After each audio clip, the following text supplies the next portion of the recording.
Today I'm going to start chapter Devotional Paths to the Divine from History. Devotional path. So in this chapter you will read about, first of all you will read about Bhakti movement.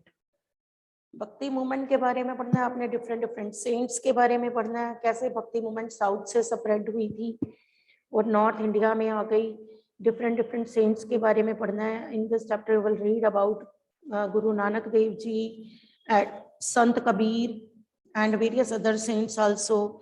In this chapter you will read about नायनार्स, Alvars, ठीक है.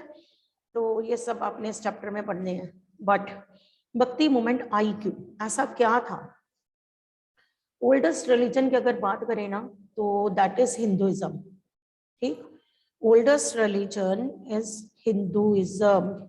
ठीक, अगर हम बात करें तो ऐसा क्या हुआ हिंदुइज्म में कि लोग बुद्धिज्म जैनिज्म की तरफ चले गए? What happened? There were so many rituals in Hinduism. People had to perform so many rituals, and there was caste discrimination also. Brahmins were given top rank, read in previous chapters, and rest of the society had to follow the rules made by Brahmins. You have read all these.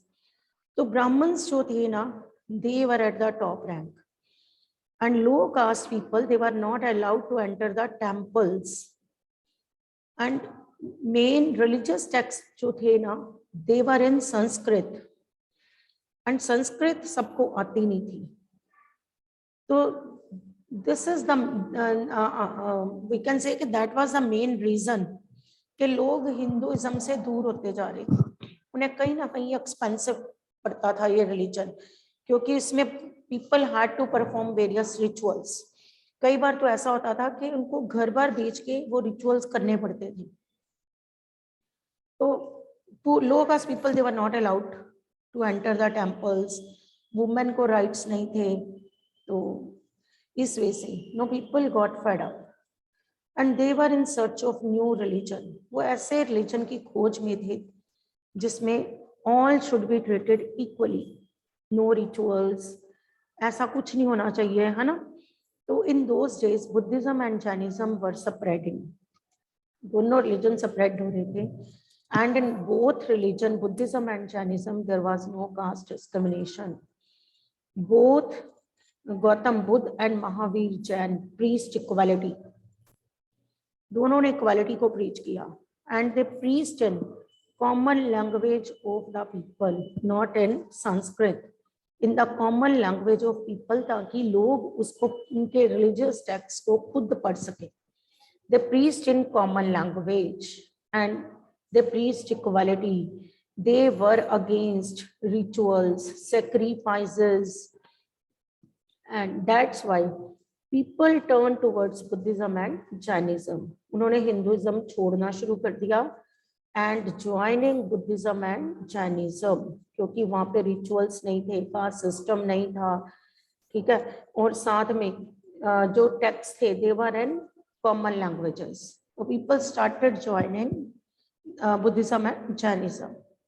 अब next हम कहेंगे कि women भी इसमें आ चुकी थी. Buddhism Jainism में women को भी इक्वल इंपॉर्टेंस दी जाती थी, तो नो डिस्क्रिमिनेशन. तो ड्यू टू दीज रीजंस हम कहेंगे कि हिंदुइज्म जो था वो कहीं ना कहीं डिक्लाइन जा रहा था. तो तब के हमारे जो सेंट्स थे ना, दे प्रीच्ड इक्वालिटी, इक्वालिटी को प्रीच किया. In this chapter you will read about Alvars and Nayanars. इसमें आपने अलवर्स एंड नायनार्स के बारे में पढ़ना है. इसके लिए मैं एक सिंपल मेथड बताऊं.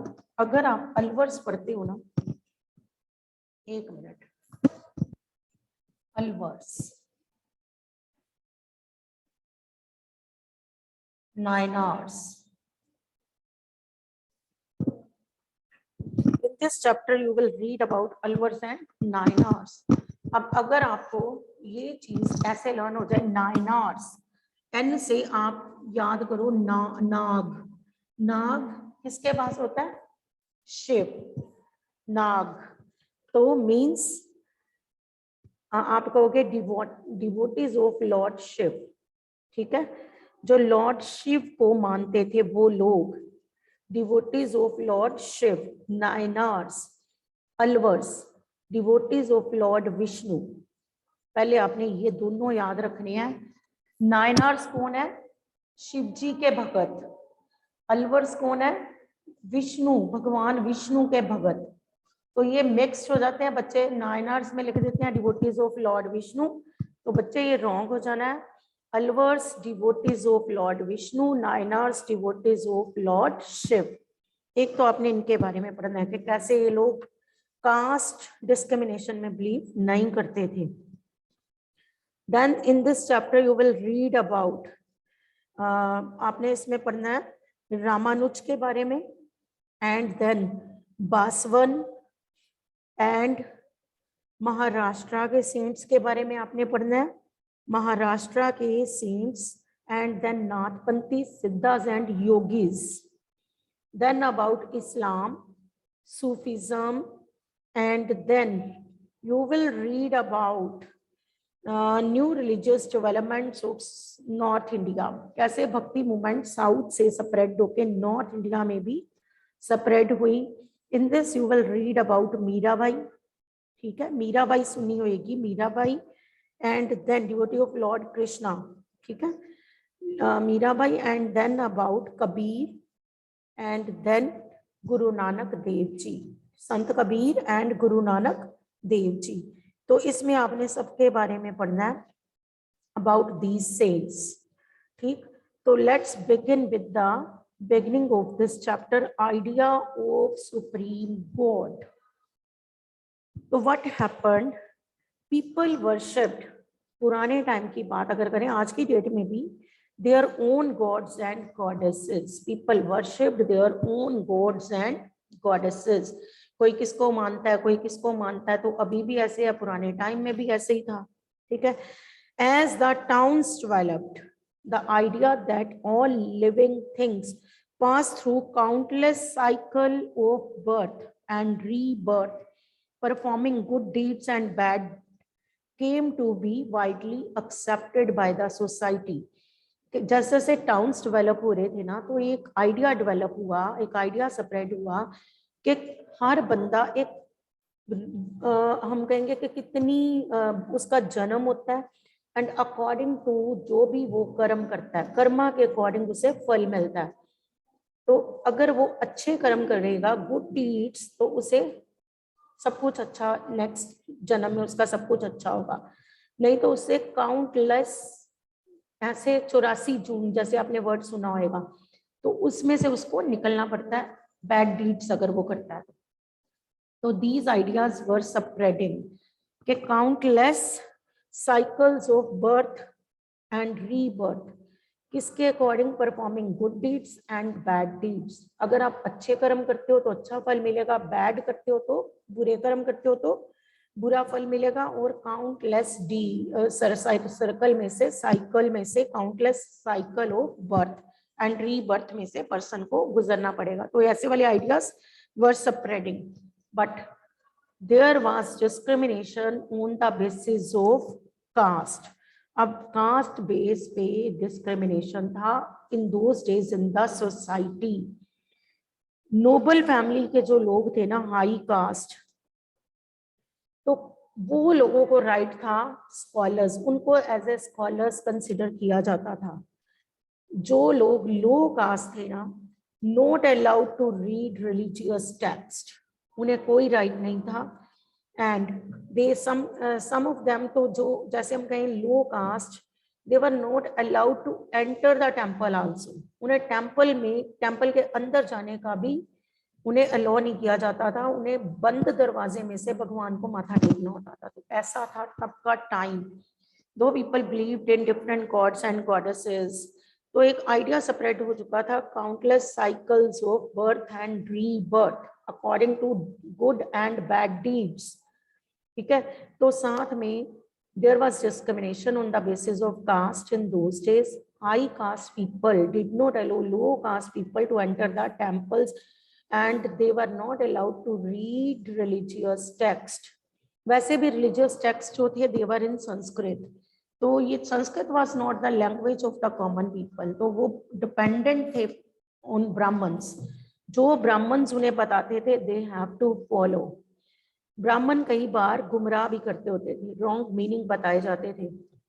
आपको पता है कि जैसे सती प्रथा ही चल रही थी, है ना, यू नो अबाउट सती प्रथा। तो क्या हुआ, राजा राम मोहन राय सोशल रिफॉर्मर जो हैं, इन्होंने कहा कि वो सारे, उन्होंने कहा कि हिंदू टेक्स्ट सारे उन्होंने वेदास पढ़े हैं एंड किसी भी वेदास में सती प्रथा के बारे में नहीं लिखा हुआ। मींस उन्होंने चैलेंज किया था हिंदू ऑर्थोडॉक्सी को, राजा राम मोहन राय ने, कि सती प्रथा is not mentioned in the, about sati pratha there is not mentioned in the Hindu text, religious textbook, in Vedas। तो क्योंकि ब्राह्मण कहते होते थे कि ये हमारे रिलीजन का पार्ट है, तो ये प्रथा कंटिन्यू रहेगी, सती प्रथा, क्योंकि वो कहते थे हमारे रिलीजियस बुक्स में लिखा है। बट राजा राम मोहन राय ने क्या किया, he read all the religious text, उन्होंने सारे रिलीजियस टेक्स्ट पढ़े, वेदास पढ़े, and then he gave the idea कि ऐसा तो कुछ भी नहीं लिखा हुआ किसी भी रिलीजियस टेक्स्ट में, ऐसा नहीं लिखा हुआ, दैट्स व्हाई सती प्रथा वाज बैंड ना। तो ही टुक इनिशिएटिव, उन्होंने एफर्ट्स किए, and with the then he encourage British, he asked British to pass law, and in 1829 फिर ब्रिटिश ने एक एक्ट पास किया था, बाय दैट एक्ट सती प्रथा वाज बैंड। तो मीन्स कहीं ना कहीं ब्राह्मण लोग लोगों को गुमराह करते थे as religious text were in Sanskrit, और Sanskrit was not the language of the common people. तो इसलिए लोग कलप चुके थे, they were in search of new religion, और ऐसे रिलीजन की खोज में थे। They wanted equality, they wanted to live in peace, equal rights, ठीक है, ऐसे रिलीजन की खोज में थे।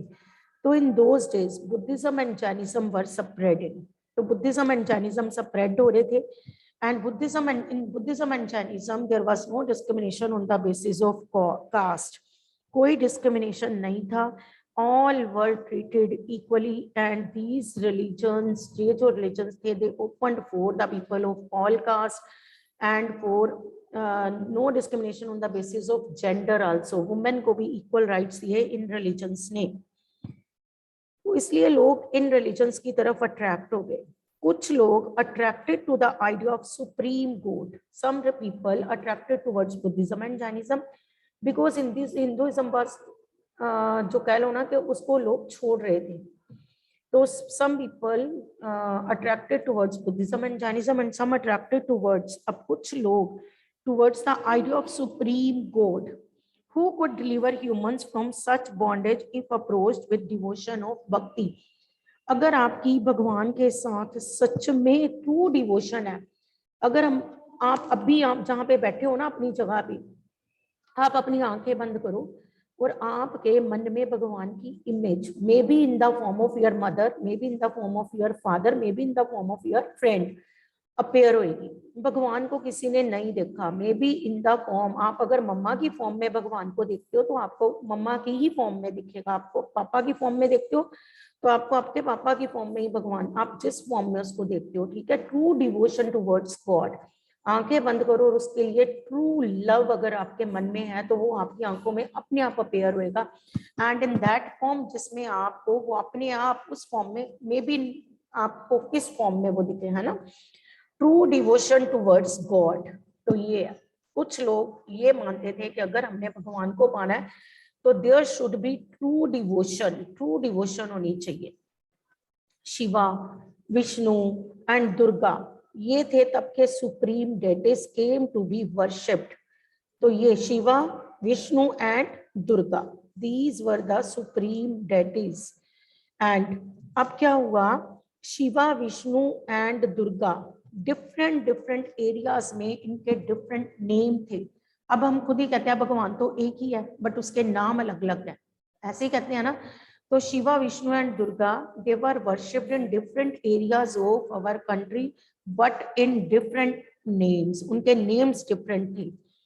पुरानास भी इंट्रोड्यूस हो चुकी थी, ठीक है, and Puranas laid down that it was possible for devotees to receive the grace of God regardless of their caste status। Puranas भी आ चुकी थी, पुरानास रिलीजियस हिंदू टेक्स्ट है, ठीक है, और पुराणास में भी कहा गया था कि विदाउट एनी कास्ट डिस्क्रिमिनेशन, भगवान किसी कास्ट में बिलीव नहीं करते, हम उसको पा सकते हैं। The idea of bhakti became so popular that even Buddhism and Jainas adopted these beliefs. अब भक्ति मूवमेंट का आइडिया इतना ज्यादा वास्ट वे से स्प्रेड हो चुका था कि बुद्धिज्म एंड जैनिज्म भी इसी में बिलीव करना शुरू हो गए। अभी तक मैंने इतना बताया कि पुराने टाइम में हिंदुइज्म जो था उसमें कास्ट डिस्क्रिमिनेशन था, there were so many rituals, people were forced to perform rituals. तो कई बार लोग अपने घर भेज के रिचुअल्स परफॉर्म करते थे as they were misguided by the Brahmins. Religious text उनकी लैंग्वेज में नहीं थे, दे वर इन संस्कृत। तो caste discrimination था, तो that's why people turned towards Buddhism, because in those days Buddhism and Jainism were spreading and there was no caste discrimination. These religions were open for the all and no rituals, यहाँ पे कोई rituals नहीं थे, तो priest equality and their religious texts, they were in the language of common people. That's why people turned towards Buddhism and Jainism. तो कुछ लोग supreme God की तरफ भी अट्रैक्ट हुए थे कि गॉड की तरफ अगर आपके मन में अगर गॉड है तो आप अपने मन में उसे पा सकते हो, उसको उसके साथ अगर आपकी ट्रू डिवोशन है। तो कौन से डेटीज पॉपुलर हो रहे थे? शिवा, दुर्गा एंड विष्णु। तो these deities were known by different names in different parts of the country. Puranas introduce हो चुकी थी, Puranas laid stress that there is no discrimination on the basis of caste। कोई भी भगवान को पा सकता है, चाहे कोई छोटी जात का है चाहे कोई बड़ी जात का, ऐसा कोई डिस्क्रिमिनेशन नहीं है। अब न्यू काइंड ऑफ भक्ति इन साउथ इंडिया, नायनार्स एंड अलवर्स। अभी मैंने बिगनिंग में ही बताया था भक्ति मूवमेंट कहाँ पे स्प्रेड हुई, साउथ इंडिया में। Firstly this bhakti movement spread in south India. तो now we are going to read about Alvars and Nayanars. मैंने अभी एक बड़े इजी वे से लर्न करवाया था। नायनार्स जो थे वो भगवान शिव में बिलीव करते थे, ठीक है, एंड अलवर्स भगवान विष्णु। तो अब इसमें आपने पढ़ना है the 7th to 9th centuries there was emergence of new religious movements। 7th and 9th century में न्यू रिलीजियस मूवमेंट्स इमर्ज हुई थी और वो थी नायनार्स, saints devoted to शिव, भगवान Shiv, and Alvars saints devoted to Vishnu, ठीक है। नायनार्स devotees of Lord Shiv and Alvars devotees of Lord Vishnu who came from all caste। अब ये अलवर्स एंड नायनार्स जो थे ना, ये डिफरेंट कास्ट के लोग थे, इंक्लूडिंग दोज कंसिडर्ड अनटचेबल्स। इनमें अनटचेबल्स भी थे। देखो इसमें कोई डिस्क्रिमिनेशन नहीं था, अलवर्स एंड नायनार्स, इसमें हर वर्ग के लोग थे। ये खुद अनटचेबल्स इसके मेंबर्स थे। अलवर्स एंड नायनार्स में अनटचेबल्स भी थे, सच एज, अब अनटचेबल्स कौन कौन से? उलाइयार, पन्नर्स, ये अनटचेबल्स थे। उलाइयार्स and पन्नर्स, they were critical of Buddhists and Jainas as preached ardent love of Shiva और विष्णु। ये बुद्धिज्म जैनिज्म में बिलीव नहीं करते थे क्योंकि ये किसके ट्रू डिवोटीज थे? Lord Shiv and lord Vishnu. ये भगवान शिव एंड भगवान विष्णु के डिवोटीज थे, तो they didn't believe in Buddhism and Jainism। Listen again, Alvars and Nayanars, Alvars devotees of Lord Vishnu, Nayanars devotees of Lord Shiva, they were from all caste, हर कास्ट के लोग थे इसमें, अलवर्स एंड नायनार्स में। they themselves from untouchables, इनके खुद के मेंबर्स कौन थे? अनटचेबल्स। कौन से? पुलाइयार, पनर, इनके मेंबर्स थे, ठीक है। पुलाइयार्स एंड पनर्स लो कास्ट पीपल थे। अब ये जो अलवर्स एंड नायनार्स थे ना, they didn't believe in Buddhism and Jainism because they were true devotees of Lord Vishnu and Lord Shiv। ये तो भगवान शिव एंड भगवान विष्णु में विश्वास करते थे। They drew upon the ideals of love and heroism as found in Sangam literature। क्योंकि south से आई तो संगम लिटरेचर से इन्होंने आइडियल्स लिए थे, इंस्पिरेशंस इन्होंने संगम लिटरेचर से ली। संगम लिटरेचर साउथ इंडिया का आप कहोगे तमिल लिटरेचर है, composed during the early centuries of common era. अगर आपसे पूछा जाए डिफाइन संगम लिटरेचर तो आपने कहना है literature, earliest example of Tamil literature. Tamil literature की एग्जाम्पल है संगम लिटरेचर, और ये कॉमन इरा में इसे कंपोज किया गया था, compose during the common era. No listen again, ये जो अल्वर्स एंड नायनर्स थे believed in the ideals of Sangam literature. अब संगम लिटरेचर कहाँ का लिटरेचर है, क्योंकि भक्ति मूवमेंट कहाँ से आई, साउथ इंडिया, तो संगम लिटरेचर कहाँ का हुआ, तमिलनाडु, तमिलनाडु का लिटरेचर, ठीक है, in the form of poems है तमिलनाडु का लिटरेचर। तमिलनाडु के लिटरेचर को कहा गया है, आप कहोगे compose during the common era, that is known as Sangam literature. अब Niners and Alvars went from place to place and composing poems in the praise of deities. Niners, Alvars एक जगह से दूसरी जगह जाते थे, क्या कंपोज करते थे, पोएम्स। किसकी प्रेज में पोएम्स बोलते थे, in the praise of their god, जिसको वो मानते थे, जैसे Alvars in the praise of Lord Vishnu and Nayanars in the praise of Lord Shiva. अब एक मिनट, मैंने अभी अलवर्स एंड नायनर्स के बारे में अगर आपको मैं बोलूं, बच्चे write 3 points about Alvars and Nayanars, तो आपने कहना है Alvars were the devotees of Lord Vishnu, listen carefully, Nayanars were the devotees of Lord Shiva, they didn't believe in caste system, their members were from low caste such as from untouchables, Pulaiyars and Panars. ये caste system में believe नहीं करते थे, इनके खुद के members पुलाइयर्स and पनर्स थे, untouchables इनके मेंबर्स थे, तो ये कहाँ पे बिलीव करेंगे फिर कास्ट सिस्टम में, but they didn't believe in Buddhism and Jainism because they were true devotees of Lord Shiv and lord Vishnu. और फिर आप साथ में बताओगे they took inspirations from Sangam literature. अब संगम लिटरेचर आपको पता होना चाहिए, तमिलनाडु का literature that was composed during common era. One mark question can be asked, what do you mean by Sangam literature, आपने कहना literature of Tamil Nadu that was composed during common era, ठीक है। तो these Alvars and Nainars, they took inspirations from Sangam literature and they moved from place to place, एक जगह से दूसरी जगह जाते थे, and composed poems in the praise of their deities, अपने deities की praise में poems लिखते थे। Now is it clear about Alvars and Nainars? Alvars and Nainars के बारे में अगर आपको लिखना है तो can you write?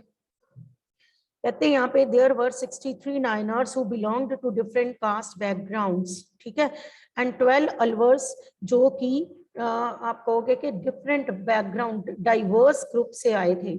63 नायनर्स जो कि लो कास्ट के थे एंड 12 अलवर्स जो कि डाइवर्स ग्रुप के थे। इट मीन्स ये लोग कहाँ कास्ट सिस्टम में बिलीव करते होंगे, अपने आप सोचो, ये तो खुद ही इनके मेंबर्स ही लो कास्ट थे।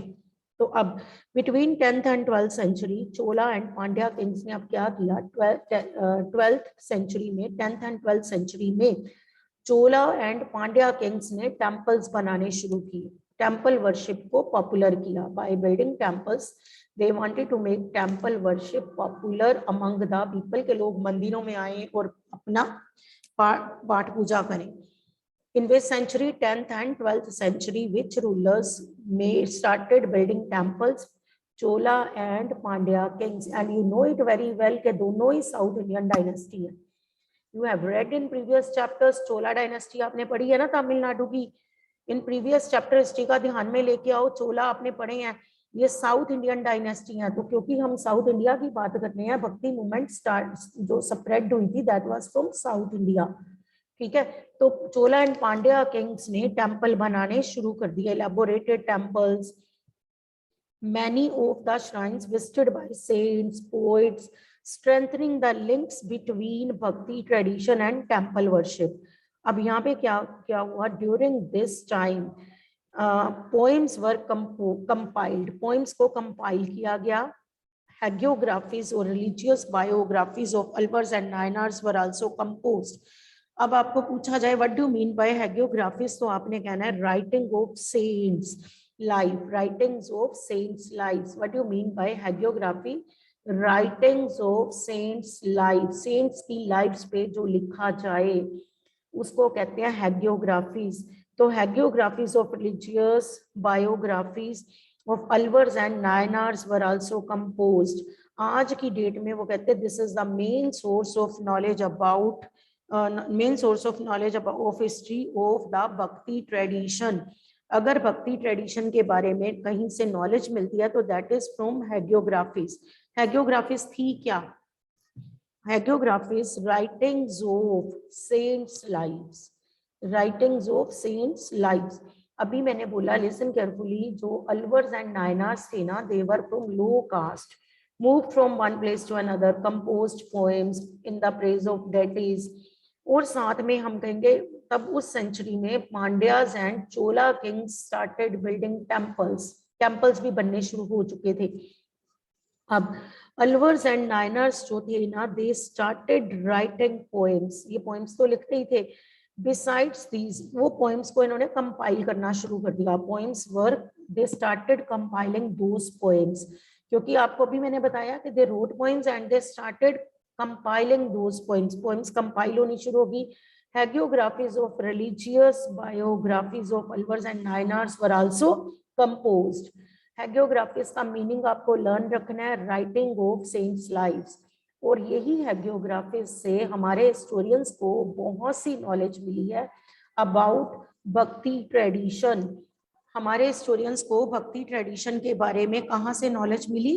From the hagiographies and from the poems composed by Alvars and नायनार्स।